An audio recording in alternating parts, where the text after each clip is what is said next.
into context the importance of monitoring and evaluation and the varied considerations we should have while implementing programs and really trying to assess the impact of our investments and our programs, we go into results-based management and what it basically means and why we require to take this lens to ensure that the probability of achieving impact is much higher than if we focus just on the programs we think are important. Let me kind of first just outline what is results-based management. So I think the essence of most of our evaluation questions are to understand to what extent are we making a difference and how can we do better. Let's take the example of the digital infrastructure project. We started from an activity focused lens, right? Saying that schools do not have adequate digital infrastructure, whereas digital infrastructure would help to improve teaching learning methods, would help to improve learning engagement of students and eventually learning outcomes. But the focus and the lens we've taken is of the activity. However, if we take the lens of results, which is learning outcomes of students, then we would recognize that it's not just digital infrastructure and teaching learning methods. Learning outcomes has a lot to do with parent engagement, has a lot to do with attendance, has a lot to do with student aspirations, with a more complex sort of environment that students are engaging with their peers, etc., etc. So there's a lot of things that contribute to the results. What results-based management does is it looks at the final outcome or the final impact and the results that we're focused on, and then backward maps to actually look at what all needs to be considered to achieve results, which in our example is learning outcomes. So, when we are taking the lens of program design from a results management focus, we are first setting a vision and we then start looking at all the things that should happen for learning outcomes to increase among students. So we design a results map. We then start planning for monitoring and evaluation as to when we should start looking at what we are achieving in the short term, medium term, and long term. We'll talk a lot about this, but we start planning for M&E. When should we check in? Who should we check in with? We then start implementing M&E, where we have, in our example, we are saying learning outcomes should increase among students at the end of an academic year. And so we've planned, we will look at a baseline of teacher skills or of attendance rates or all the things that we think will impact the eventual result.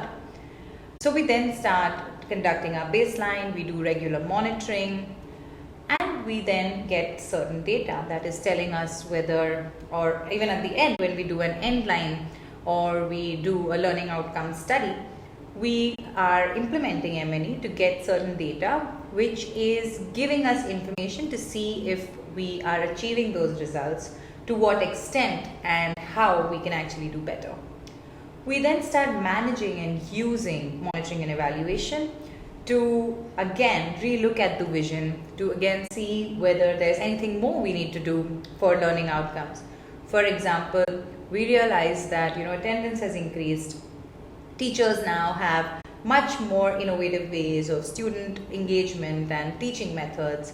However, students still need foundational skills, after class remedial education, and we bring that into the program.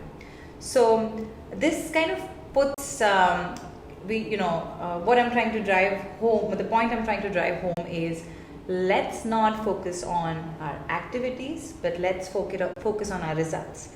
And when we focus on our results, we will need monitoring and evaluation. Monitoring is, a continuing function of data collection on certain indicators we have put in place to determine, whether we are progressing, whether we are achieving certain short-term and medium-term outcomes to lead to our results. And evaluation really looks at the program in its entirety.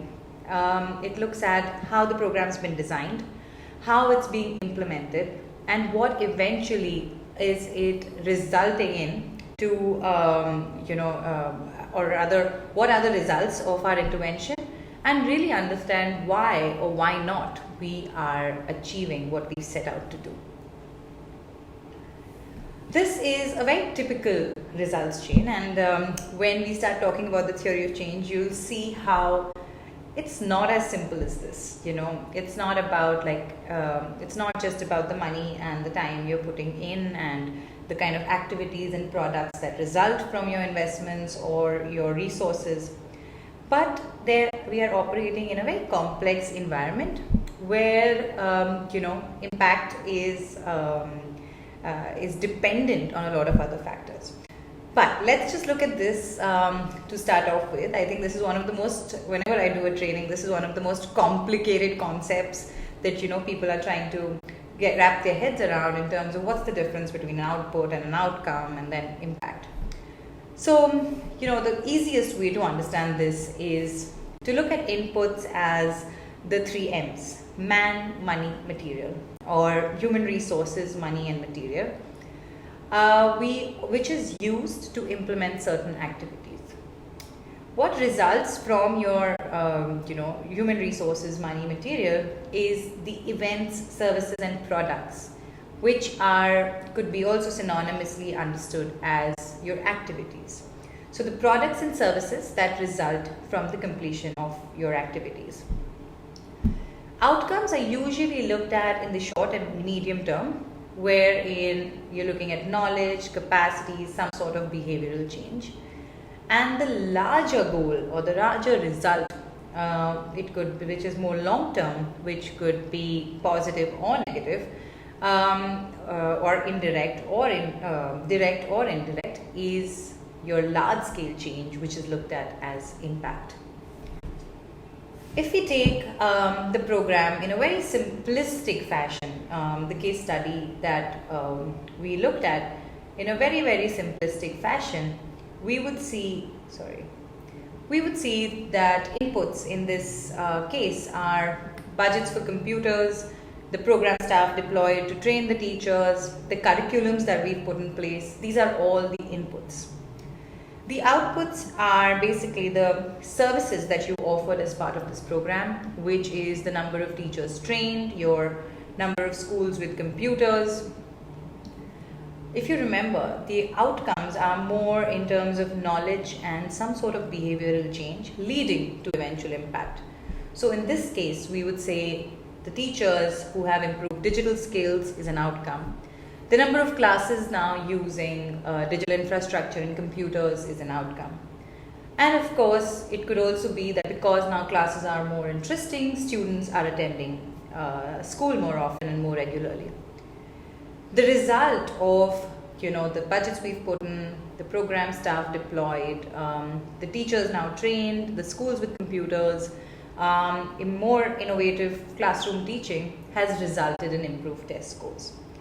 So while a results chain, all of these components forms a results chain because we're really working to see what kind of inputs, outputs, and outcomes lead to improved test scores of students.